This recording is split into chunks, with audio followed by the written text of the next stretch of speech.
치수 루신 1935년. 이 작품은 모두 4개의 글로 구성된 단편입니다. 1. 이 무렵 거칠고 거친 홍수가 한창 범람하더니 큰 물이 산을 에워싸면서 언덕에 오르고 있었다.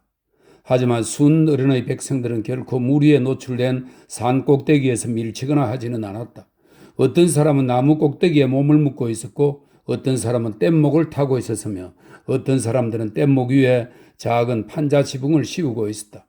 언덕 위에서 보면 시적 정취가 물씬 풍겼다. 먼 곳의 소식은 뗏목을 타고 전해져 왔다. 곤대인이 9년 동안이나 치수를 했는데도 아무런 효험이 없자 천자가 몹시 노하여 그를 우산으로 유해 보내고 후임에 어렸을 때 아우라고 부르던 그의 아들 문명도령을 임명하려는 것 같다고 한다. 수해가 오래되자 대학은 벌써부터 해산되었고 유치원조차도 연곳이 없어 백성들은 다소 모두 혼란에 빠져 있었다. 다만 문화산에만 많은 학자들이 모여 있었는데 그들의 식량은 모두 기괭국에서 하늘을 나는 수레로 운반되어 왔으므로 양식의 결핍은 걱정하지 않았다. 덕분에 그들은 학문을 연구할 수 있었다. 그러나 그들 중에서 대부분은 우를 반대하거나 혹자는 세상에 정말로 우라는 인물이 있다는 사실 자체를 믿지 않았다. 매달 한 번씩 관례대로 공중에서 쏴쏴 하는 소리가 울렸다. 울리는 소리가 더욱 심해지면 나는 수레도 명확히 보였다. 수레 위에는 한 폭의 깃발이 꽂혀 있는데 깃폭에 그린 노란 동그라미가 작은 빛을 발하고 있었다. 땅에서 5자쯤 되는 곳에서 몇 개의 광주리를 줄에 매어 내리는데 안에 무엇이 들어있는지 다른 사람들은 몰랐다. 다만 위와 아래에서 이야기하는 말만이 들렸다. 굿모닝, how do you do, 컬처, 오케이. 수레가 기괭국으로 급히 날아가 버리면 하늘에는 작은 소리조차 남지 않는다. 학자들은 조용해진다. 모두가 밥을 먹고 있기 때문이다. 다만 산 주위에 있는 파도만이 돌에 부딪혀 끊임없이 솟구치는 소리를 내고 있다. 낮잠에서 깨어나면 원기가 백배하고 그러면 학설은 파도 소리조차 압도한다. 우가 치수하면 틀림없이 성공하지 못해요. 만약에 그가 곤의 아들이라면 말입니다. 지팡이를 짚은 학자가 말했다. 내가 전에 많은 왕공 대신과 부자들의 족보를 수집하여 열심히 연구하여 결론을 얻었는데 부자의 자손들은 모두가 부자이고 나쁜 사람의 자손들은 모두가 나쁜 사람이라는 겁니다. 이것이 바로 유전이라는 거요. 따라서 곤이 성공하지 못했다면 그의 아들인 우도 틀림없이 성공할 수 없어. 왜냐하면 어리석은 사람은 총명한 사람을 낳을 수 없기 때문이요. 오케이. 지팡이를 짚지 않은 학자가 말한다. 그러나 우리들의 태상황을 생각해 보시오. 지팡이를 짚지 않은 다른 학자가 말했다. 그는 이전에는 좀 완고했지만 지금 좋아졌어요. 만약 어리석은 사람이 영원히 좋아질 수 없다면 오케이. 이런 것들은 쓸데없는 말이요. 학자 한 사람이 더듬거리면서 말하고는 즉시 코끝이 빨개졌다. 당신들은 거짓말에 속고 있어요. 기실 우라는 사람은 없어요. 우는 벌레요. 벌레가 치수를 할 수 있겠어요? 내가 보기엔 곤도 없어요. 곤은 고기예요. 고기가 치수를 할 수 있겠소? 그는 여기까지 말하는데도 두 다리를 지탱하기가 매우 힘들어 보였다. 하지만 고는 확실히 있었어요. 7년 전에 내가 이 눈으로 곤륜산 아래에서 매화를 감상하고 있는 것을 보았어요. 그렇다면 그의 이름이 잘못되었겠지요. 그는 곤이라고 불려서는 안 되고 마땅히 사람이라고 불려야 해요. 우 말인데 그것은 틀림없이 벌레요. 나는 많은 증거를 가지고 있는데 그가 없음을 증명할 수도 있어요. 여러분이 공정하게 비평하여 주시기를. 그리고 그는 힘차게 일어나서 작은 칼을 꺼내어 5그루의 큰 소나무의 껍질을 벗겨내더니 먹다 남은 빵 부스러기와 물을 섞어 풀을 만들고 그것에 숟가루를 섞어 그것으로 나무 몸체에 아주 작은 과두 문자로 아우를 말살하는 고증을 쓰기 시작했다. 그러기를 장장 27일 동안이나 했다. 만약에 이것을 보고 싶어하는 사람이 있다면 너름나무의 새로 나온 잎 10장을 내야 하며 만약에 뗏목에서 사는 사람이라면 신선한 물 이끼를 조개 껍질에 담아 하나 가득 가져와야만 했다. 사방천지 모두가 무림으로 수렵도 할 수 없고 농사도 지을 수 없었다. 아직 살아있는 사람들은 한가하여 보러 오는 사람이 매우 많았다. 소나무 아래는 사흘 동안이나 사람들로 붐볐으며 도처에서 탄식하는 소리가 나왔다.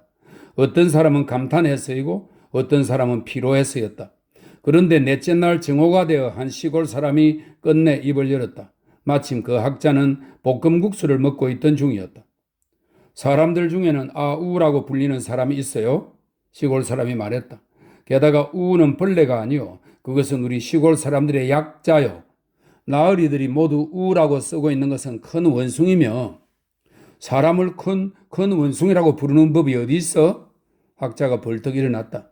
그는 입안에 가득한 미처 씹지 못한 국수를 급히 삼켰다. 화가 나서 코는 빨갛다 못해 보라색으로 변하여 소리쳤다. 있지요. 아구, 아묘도 있는데요. 세대가리 선생, 그와 입씨름할 필요도 없어요. 지팡이를 짚은 다른 학자가 먹던 빵을 놓고 중간에 끼어들며 말했다. 시골 사람들은 모두 바보들이요. 너희 족보를 가져와 봐. 그는 시골 사람을 향해 크게 소리쳤다. 너희 조상들이 모두 바보라는 것을 틀림없이 발견할 수 있을 거다. 전 이때 그 족보라는 것이 없었는데요. 채, 나의 연구가 정밀할 수 없었던 이유가 바로 너희들 이 못난 것들 때문이야. 하지만 이런 것들은 족보가 필요 없어. 나의 학설이 틀릴 리가 없어. 세대가리 선생은 더욱 붕괴하며 말했다. 전에 많은 학자들이 모두 나의 학설을 찬성한다는 편지를 보내왔어. 그 편지들은 내가 모두 이곳에 가지고 있어. 아니, 족보를 꼭 조사해야 되겠어. 하지만 저는 족보가 없는데요. 그 바보는 말했다. 더구나 지금 이렇게 세상이 어지럽고 교통도 불편한데 선생의 친구들이 찬성의 편지를 보내올 때까지 기다렸다가 증거로 삼겠다니 참으로 달팽이 껍질 속에 도장을 차리는 것보다 더 어렵겠군요. 증거는 바로 눈앞에 있어요. 선생은 새대가리 선생이라고 불린다니 사실 선생은 진짜 새의 대가리이고 결코 사람은 아닌가 보지요. 무엇이? 새대가리 선생은 화가 나서 귓바퀴까지 보라색이 되었다. 네 놈이 이렇게 나를 모욕하다니, 나를 사람이 아니라니, 내 너와 함께 고요 대인에게 가서 법으로 해결해야겠다. 만약 내가 정말로 사람이 아니라면 나는 사형을 달게 받겠다. 바로 목을 떼어내는 거야. 알겠냐? 아니면 너가 도리어 그 벌을 받아야만 해. 기다려. 내가 볶음국수를 다 먹을 때까지 꼼짝 마. 선생, 시골 사람은 마비된 듯이 조용히 대답한다. 당신은 학자이시니 이미 오후가 다 되어서 다른 사람도 배가 고프다는 것은 틀림없이 알고 계실 겁니다. 유감스럽지만 바보의 배도 총명한 사람과 같이 고프답니다. 정말 대단히 미안합니다만 저는 청태를 건지러 가야겠어요. 당신이 고소장을 올리고 나면 제가 법원으로 가겠습니다. 그러더니 그는 뗏목으로 뛰어올라 그물을 들어 수초를 건지면서 둥둥 떠서 멀리 가버렸다. 구경꾼들도 점점 흩어졌다. 새대가리 선생은 귓바퀴와 코끝을 붉히며 다시 볶음국수를 먹기 시작했다. 지팡이를 짚은 학자가 머리를 절레절레 흔들었다.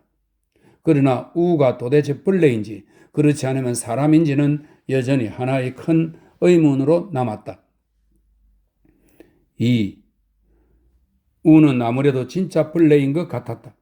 반년이 지나자 기경국의 하늘을 나는 수레는 이미 8번이나 왔다 갔고 소나무 몸통 위의 글자를 읽던 뗏목 주민들이 10사람 중 9사람이 각기병에 걸렸는데도 치수를 한다는 새 관리는 아직도 소식이 없었다. 바로 하늘을 나는 수레가 10번째 왔다 간 후에야 새로운 소식이 전해져 왔다. 우는 확실히 사람이며 바로 곤의 아들이고 또 확실히 수리 대신에 임명되었고 3년 전에 이미 기주를 출발하여 얼마 후에는 이곳에 도착한다는 것이다. 사람들은 약간 흥분하긴 했으나 한편으로는 매우 담담하여 크게 믿지는 않았다. 왜냐하면 이런 종류의 소식은 크게 믿을 만한 소식이 못 되는 데다 누구나 귀가 닳도록 들어왔기 때문이었다. 그러나 이번은 매우 믿을 만한 소식인 것 같았다. 10여일 후에는 대신이 꼭 오리라고 거의 누구나 말하는 것이었다. 왜냐하면 어떤 사람이 부초를 건지러 나갔다가 관청의 배를 직접 보았다는데 그가 자기 머리의 검푸른 혹을 가리키면서 너무 늦게 피했기 때문에 군인의 돌팔매를 맞았다고 말하였기 때문이었다. 그는 바로 대신이 틀림없이 온다는 증거였다. 이 사람은 이때부터 매우 유명해졌고 또 대단히 바빠졌다. 사람들이 모두 뒤질세라 앞을 다투어 그의 머리 위에 혹을 보러 왔기 때문에 뗏목이 거의 가라앉을 지경이었다. 후에는 또 학자들이 그를 불러서 자세히 연구한 뒤 그의 혹은 틀림없는 진짜 혹이라고 결정하였다. 이래하여 최대가리 선생도 더는 자신의 의견을 고집할 수 없게 되었고 고정학을 다른 사람에게 양보하는 수밖에 없게 되었다. 그 자신은 따로 민간의 노래를 수집하기로 했다. 커다란 나무배 한 대가 도착한 것은 머리에 혹이 난 지 약 20여일 후였다. 배마다 20명의 군인들이 노를 젓고 30명의 군인들은 창을 들고 있었으며 앞뒤로 온통 깃발이었다. 산꼭대기에 배를 대자 신사들과 학자들은 이미 해안에 줄을 지어 있다가 공손히 환영했다. 한나절도 더 지난 뒤 가장 큰 배에서 중년으로 보이는 2명의 뚱뚱한 높은 관원이 나타났다. 20명가량 되는 호랑이 가죽옷을 입은 무사들이 그들을 호위하여 영접하러 나온 사람들과 함께 가장 높은 꼭대기의 돌집으로 갔다.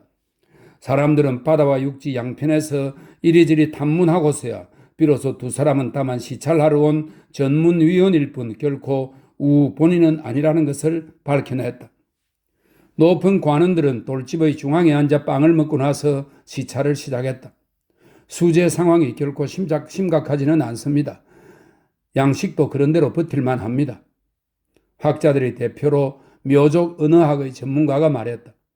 빵은 매달 공중에서 떨어뜨려 주고 있으며 물고기도 부족하지 않습니다. 비록 흙탕물 냄새가 조금 있긴 합니다만 그래도 매우 살찐 것들입니다.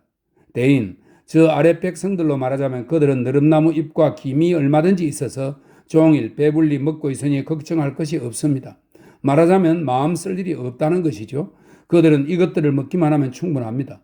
우리들도 먹어보았는데 맛이 결코 나쁘지 않으며 매우 특별한 것은 게다가 신농본초를 연구한다는 다른 학자가 말을 가로챘다.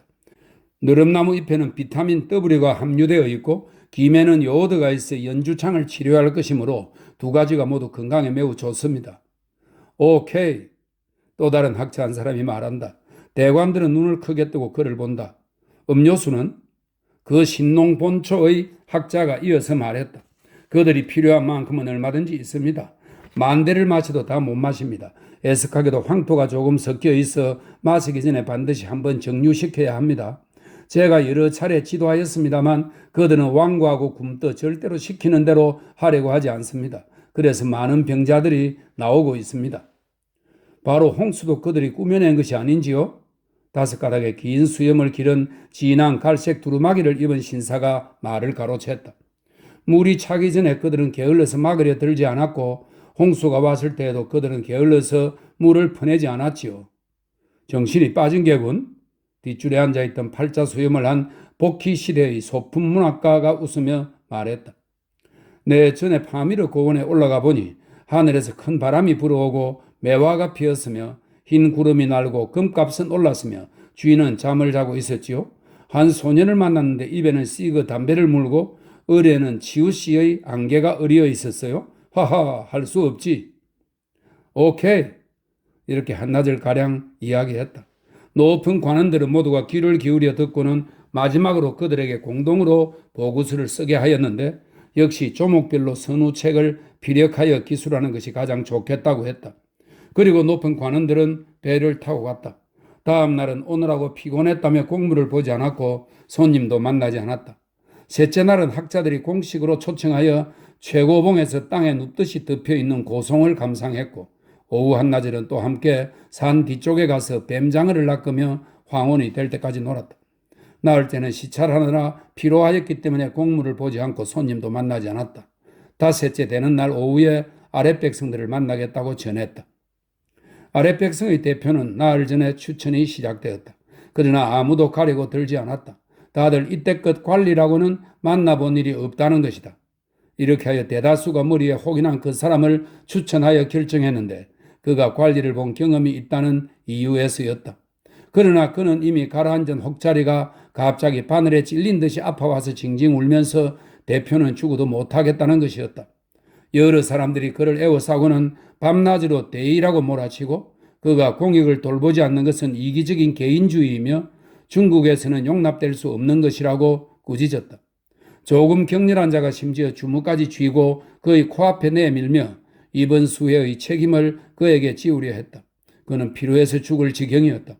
뗏목 위에서 이렇게 핍박을 받아 죽느니 위험을 무릅쓰고 공익을 위해 희생되는 편이 낫겠다 싶어 이럴 때 결심을 하고 마침내 나흘째 되는 날 응낙했다. 사람들은 모두가 그를 칭찬했다.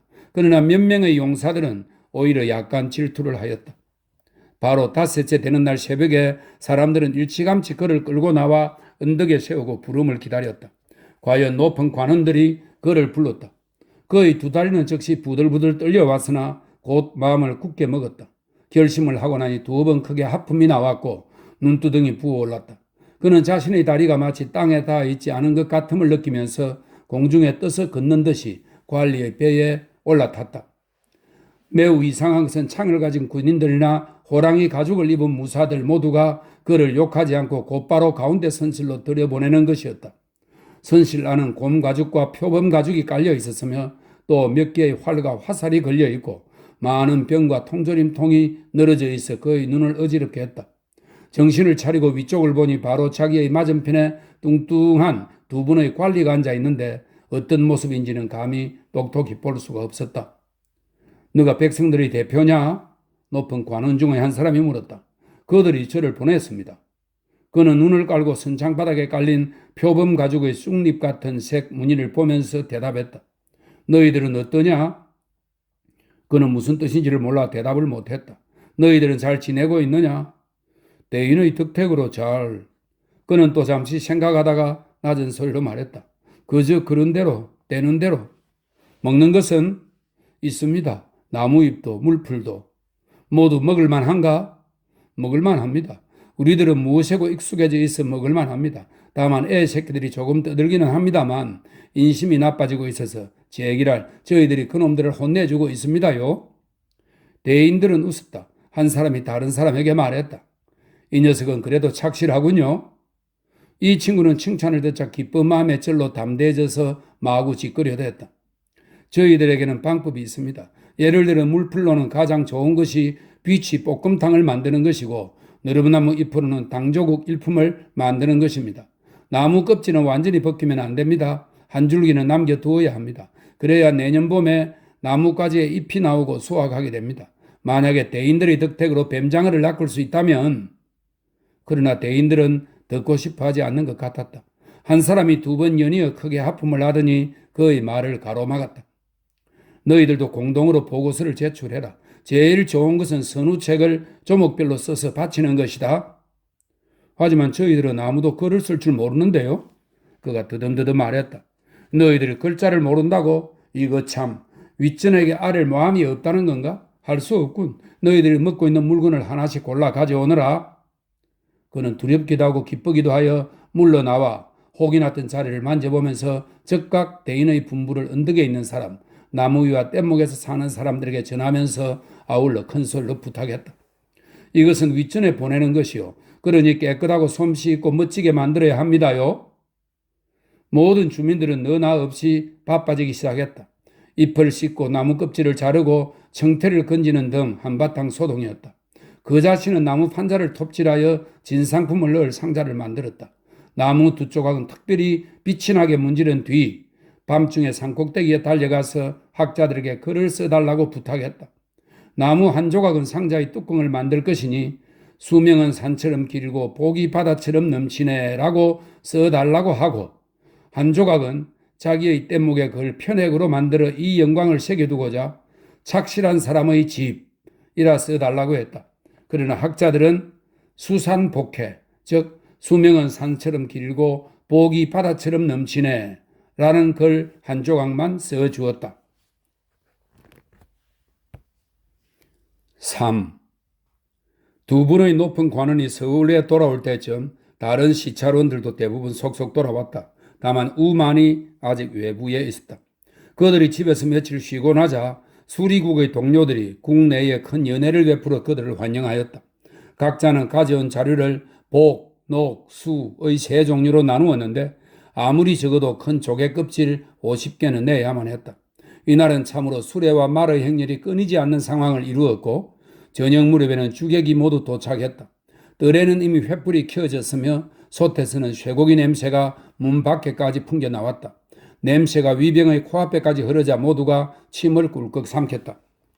술이 쇠숭배 돌아가자 높은 관리들은 물나라의 영도에서 보았던 풍경에 대하여 이야기했다. 갈대꽃은 눈과 같이 희고 진흙물은 황금 같으며 뱀장어는 기름이 올랐으며 청태는 매끄럽다는 등등의 말을 했다. 술기가 조금 오르자 여러 사람들은 비로소 채집하여 온 백성들의 음식을 꺼내 놓았는데 모두가 정교한 나무 상자에 담겨 있었으며 뚜껑에는 글자가 쓰여 있는데 어떤 것은 복희의 팔괘체로 되어 있고 어떤 것은 창힐의 귀곡체로 되어 있었다. 여러 사람들은 먼저 이 글씨들을 감상하다가 입씨름이 벌어졌다. 거의 때리고 싸울 정도로 논쟁을 하고 난 후에야 비로소 국태민안이라고 쓴 것을 1등으로 꼽기로 결정했다. 왜냐하면 문자가 질박하고 알아보기 어려우며 상고의 순수한 기풍이 있을 뿐만 아니라 글의 뜻도 채통이 있어 사관에 보내도 될 만하다 여겼기 때문이었다. 중국 특유의 예술에 대한 품평이 끝나자 어떻든 문화 문제는 일단락 지어진 셈이었다. 이어 상자에 담아온 내용물을 시찰하였는데 모두가 한결같이 떡 모양의 정교함을 칭찬했다. 그러나 술을 지나치게 마신 까닭인지 의견이 분분했다.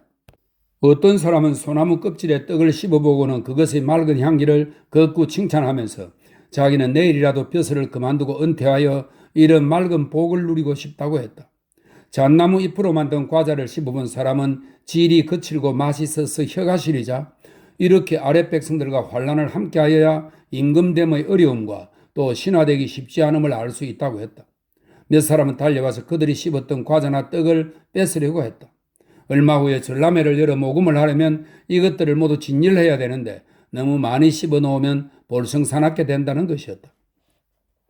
밖에서 한바탕 떠드는 소리가 일어났다.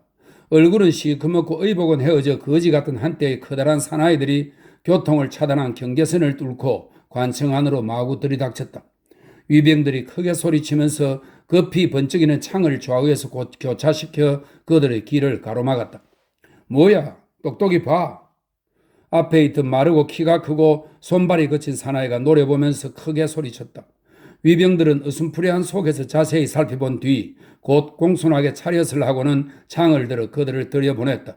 하지만 숨을 헐떡이며 뒤쫓아오던 짙은 남색의 무명 두루마기를 입고 손에 아이를 안은 부인은 막았다. 왜 그러나 자네들 나를 못 알아보겠나? 그 여자는 주먹으로 이마에 땀을 훔치면서 이상하다는 듯이 물었다. 우부인, 저희들이 어찌 우부인을 모르겠습니까? 그렇다면 왜 나를 들어가지 못하게 하는 건가? 우부인, 요새 세월이 썩 좋지 않은지라 금년부터 풍속을 단정하게 하고 인심을 바르게 한다고 하여 남녀 유별을 하고 있습니다. 지금 어느 관청에서도 부녀자들을 들여보내지 않습니다. 여기뿐만이 아니고 부인뿐만이 아닙니다. 이것은 윗전의 명령이니 저희들을 나무라지 마십시오. 우부인은 잠시 멍청하게 있더니 두 눈썹을 치뜨고 몸을 돌리면서 소리쳤다. 이 죽일 것들 무슨 장사 지내려 가냐? 너희 집 문 앞을 지나면서 들어와 보지도 않고 너희 장사를 치르는 거냐? 벼슬 하는데 벼슬이 뭐가 좋다고? 너희 아비같이 유배 가서는 연못에 빠져 큰 거북이 되고 싶냐? 이 양심도 없는 죽일 것. 이때 관청 안의 대청에서도 벌써부터 소란이 벌어지고 있었다. 사람들은 한 무리의 사나이들이 뛰어드는 것을 보자 설금설금 숨으려고 하다가 번쩍이는 무기가 보이지 않자 정신을 가다듬고 똑바로 보았다. 뛰어든 사람들이 가까이 다가왔다. 맨 앞의 사람은 비록 얼굴이 검고 모습이 말랐으나 표정을 보고서야 그가 바로 우라는 것을 알았다. 그 나머지는 말할 것도 없이 그의 수행원들이었다. 사람들은 모두 놀란 나머지 술 기운이 싹 가셨다. 사각사각 옷이 스치는 소리가 나면서 적각 모두가 아래로 물러났다. 우는 곧바로 성큼 자리에 이르더니 상석에 앉았다.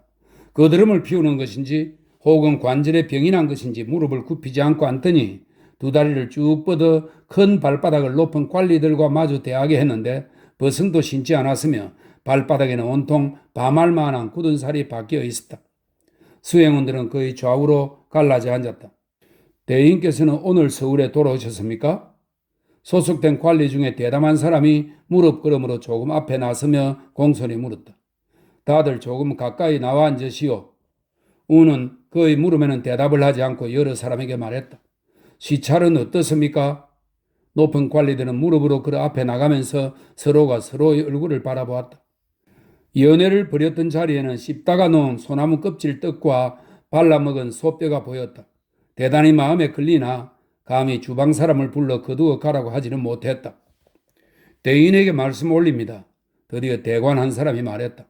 생각보다는 괜찮았습니다. 인상이 매우 좋았습니다. 소나무 껍질과 수초가 적지 않게 생산되고 있었으며 음료는 매우 풍부합니다. 백성들은 모두가 매우 성실하고 생활에 익숙해져 있었습니다. 대인께 말씀 올리자면 그들은 모두가 고생을 잘 견디는 것으로 세계에서도 이름을 날리고 있는 사람들입니다. 하지만 소인은 이미 의연금을 모금할 계획을 세워 놓았습니다. 또 다른 높은 관원 한 사람이 말했다. 기이한 식품의 전람회를 개최하려고 준비하고 있으며 따로 여외의 아가씨들을 청하여 패션쇼를 하려고 합니다. 표를 팔기만 할 뿐 회의장 내에서는 결코 의연금을 걷지 않는다고 성명을 발표하면 보러 오는 사람이 조금 더 많을 것입니다. 그거 아주 좋겠군. 우는 말하면서 그를 향해 허리를 약간 굽혔다. 그러나 제일 긴급한 것은 빨리 그 뗏목을 파견하여 학자들을 고원해서 데리고 오는 것입니다. 세 번째 높은 관원이 말했다. 한편으로는 기괴국에 사람을 보내 그들에게 우리가 문화를 존중한다는 것을 알리고 구제품도 매달 이곳으로 보내기만 하면 된다고 통지하는 것이 좋겠습니다. 학자들이 올린 보고서가 이곳에 있는데 대단히 뜻있는 말을 하고 있습니다. 그들은 문화는 한 나라의 명맥이고 학자는 문화의 영혼이며 문화가 존재해야만 중국도 존재하고 다른 일체의 것은 그 다음의 것이라고 합니다. 그들은 중국의 인구가 너무 많다고 여기고 있습니다. 첫 번째 높은 관원이 말했다. 조금 감소시켜야 태평 지도에 이릅니다. 하물며 그것들은 우민에 지나지 않으므로 희로애락도 결코 지식인이 생각하는 것 같이 그렇게 정교하지 못합니다. 인물을 이해하고 그 시대적 배경을 연구하려면 첫째로 주관에 의해야만 합니다. 예를 들어 셰익스피어는 육갑 들고 있군. 우는 마음속으로 생각했으나 입으로는 오히려 큰 소리로 말했다. 내가 시찰하여 본 바로는 지난번의 방법인 맡기는 잘못된 것임을 알았습니다. 이후에는 마땅히 소통시키기로 해야겠습니다. 여러분의 의견이 어떤지 모르겠습니다만 묘지처럼 조용했다. 높은 관원들의 얼굴에 사색이 나타났다. 많은 사람들은 자기가 병이 난 것 같아 내일은 병가를 얻어야겠다고 생각했다. 그것은 치우의 방법입니다. 이 치우는 고대 제후의 이름입니다. 그것은 치우의 방법입니다. 한 용감한 청년 관원이 조용히 격분했다. 소관의 어리석은 의견으로는 대인께서 그 명령을 마땅히 취소하셨으면 합니다. 흰 수염의 백발의 높은 관원이 이제 천하의 흥망은 자신의 입에 달려있다고 여기고 마음을 굳게 먹고 죽을 각오로 항의하였다. 맡기는 대인의 어른께서 이루어놓은 방법입니다. 3년 동안은 아비의 도리를 바꾸지 않아야 효라할 수 있다라고 했습니다. 대인의 어른께서 성천하신 지 아직 3년이 되지 않았습니다. 우는 한마디도 하지 않았다. 하물며 대인의 어른께서 얼마나 마음을 쓰셨습니까? 상제의 식양을 빌려서 홍수를 막았습니다. 이 식양은 전설에 나오는 것으로 저절로 자라며 영원히 감소되지 않는 흙을 말한다고 합니다. 상제의 식양을 빌려서 홍수를 막았습니다. 비록 상제의 노여움을 사기는 했으나 홍수를 조금은 낮추었습니다. 역시 전과 같은 방법으로 다스리는 것이 나을 것 같습니다. 수염과 머리가 희끗희끗한 다른 높은 관원이 말했다. 그는 우의 외삼촌의 양자였다. 우는 한마디도 하지 않았다. 제가 보기에 대인께서는 자식이 아버지의 실패한 사업을 이어받아 성공시킴으로써 아버지의 실패를 만회시키는 것이 더 낫겠습니다. 뚱뚱한 높은 관원은 우가 아무 말도 하지 않는 것을 보자 굴복하려는 것으로 여기고 조금 경박하게 큰 소리로 말했다. 그러나 얼굴에는 비지땀을 흘리고 있었다. 가법에 따라서 집의 명예를 만회하는 것입니다. 대인께서는 아마도 사람들이 대인의 어르신네를 어떻게 말하고 있는지 모르고 계시는 것 같습니다만 요점만 말한다면 맡기는 이미 세간에 정평이 나 있는 좋은 방법입니다. 수염과 머리가 흰 늙은 관원은 뚱뚱이가 잘못을 저지를까봐 걱정이 되어 말을 가로챘다. 다른 여러 가지 것들은 이른바 모든이라는 것인데 옛날에 치우 씨는 바로 이 점에서 실패했습니다. 우는 미소를 짓더니 저도 알고 있습니다. 어떤 사람은 나의 아버지가 누런 곰으로 변했다고 하고 어떤 사람은 나의 아버지가 세 발 달린 자라로 변했다고도 하며 또 어떤 사람들은 내가 명예를 구하고 이익을 도모하고 있다고도 말합니다. 옳은 말입니다. 내가 말하고자 하는 것은 내가 산과 모서의 형편을 조사하고 백성들의 의견을 모아서 이미 실정을 완전히 파악하고 방법을 정했다는 것입니다. 어떻게 되었든 소통시키기로 하지 않으면 안 됩니다. 이 동료들도 모두 나와 같은 뜻입니다. 그는 손을 들어 양쪽을 가리켰다. 수염과 머리가 하얀 사람, 수염과 머리가 희끗희끗한 사람, 작고 흰 얼굴, 뚱뚱하고 땀을 흘리는 사람, 뚱뚱하면서 땀을 흘리지 않는 관원들이 그의 손가락을 따라보니 시커멓고 마른 거지 같은 사람들이 움직이지도 않고 말도 하지도 않고 웃지도 않고 쇠로 부어 만든 것까지 한 줄로 늘어서 있는 것만이 보일 따름이었다. 마지막 글입니다. 4. 우 어른이 떠나고 난 후 세월은 참으로 빨리도 지나서 모르는 새 서울의 상황은 날로 번창해 갔다. 먼저 부자들이 명주 도포를 입기 시작했고 다음으로 큰 과일 가게에서는 귤과 유자를 팔고 큰 비단 가게에서는 수놓은 비단이 걸려있는 것이 보이기 시작했다. 부자들의 연회상에는 좋은 간장과 고기 지느러미 요리와 해삼 요리가 올랐고 그 후에 그들은 곰 가죽의 깔개와 여우 가죽의 윗저고리를 가지게 되었으며 부인들도 금 귀걸이와 은팔찌를 끼게 되었다. 대문관에 서 있기만 해도 언제나 신기한 사물을 보게 되었다. 오늘은 대나무 화살 한 수레가 오고 내일은 소나무 판자 한 묶음이 오기도 하고 때로는 인공산을 만드는 데 쓰는 괴석이 메어져 왔으며 때로는 살아있는 신선한 물고기가 들려오기도 했다. 때로는 한자 두치나 되는 큰 거북의 무리들이 대가리를 움츠린 채로 대나무 바구니에 넣어져 수레에 실려 황성 쪽으로 끌려갔다. 엄마, 저것 봐, 굉장히 큰 거북이야. 아이들은 보자마자 소리치며 달려가서 수레를 에워쌌다. 요놈들 얼른 비켜. 이건 황제 폐하의 보물이야. 죽고 싶어? 그러나 우 어른에 관한 새 소식도 진귀한 보물이 서울에 들어오는 것만큼이나 많았다. 백성들의 처마 앞에서 길가의 나무 아래에서 모두 그의 이야기를 하였다. 가장 많은 것은 그가 밤에 누른 고무로 변하여 입과 발톱으로 9개의 하천을 하나하나 파헤쳐 소통시켰다거나 혹은 천병과 천장을 청하여 바람을 일으키고 파도를 일으키는 요괴인 무지기를 잡아 구산 아래에서 진압시켰다는 등이었다. 황제인 순 어른의 일은 아무도 다시는 거론하지 않았다. 기껏해야 겨우 단주태자가 못났다고 말하는 것이었다. 우가 서울에 돌아오려고 한다는 소식이 전해진 지는 이미 매우 오래되었다. 날마다 한 무리의 사람들이 관소의 입구에 서서 그의 의장 행렬이 도착하는 것을 보려고 했다. 그러나 그는 결코 오지 않았다. 그럼에도 소식은 전해질수록 더욱 자자해져서 정말인 것처럼 되어버렸다. 반쯤 흐리고 반쯤 개인 어느 날 오전 마침내 그는 수많은 백성들이 모여 북적대는 사이를 뚫고 기주인 서울로 들어왔다. 그의 앞에는 의장대가 아닌 겨우 한 무리의 거지 같은 수행원들 뿐이었다. 맨 끝이 손발이 거친 큰 사나이였는데 검은 얼굴에 노란 수염, 다리가 약간 굽었으며 두 손에는 까만 칠을 하고 끝이 뾰족한 큰 돌덩어리.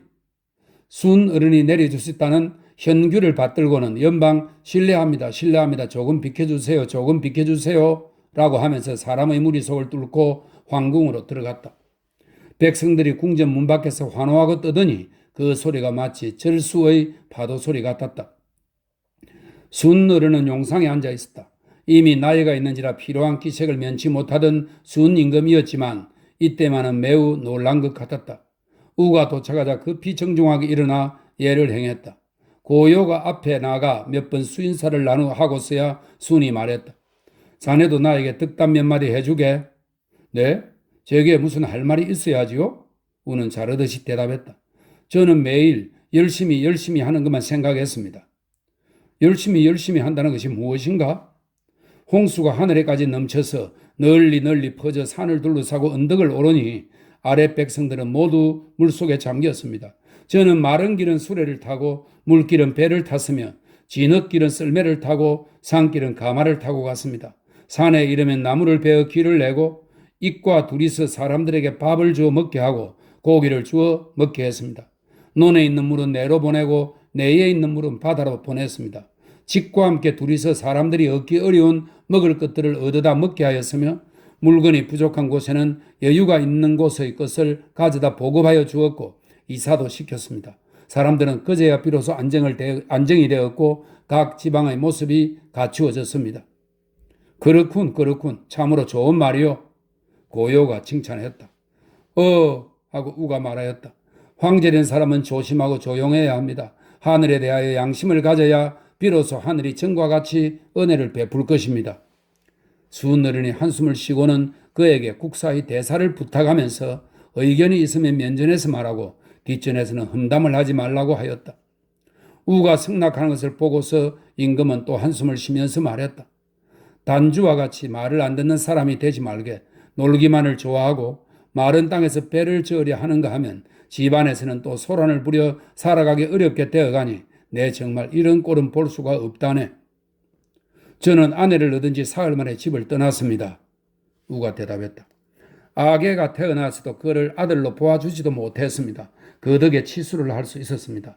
나라를 5경계로 나누었는데 온전하게 사방 5천리가 됩니다. 모두 12주를 만들었는데 곧바로 바닷가에까지 이릅니다. 5사람의 두령을 세웠는데 모두가 대단히 잘합니다. 하지만 유묘만은 안 되겠습니다. 유의하셔야겠습니다. 나의 천하는 참으로 모두가 자네 덕에 잘 되어가네. 수은어른도 칭찬했다.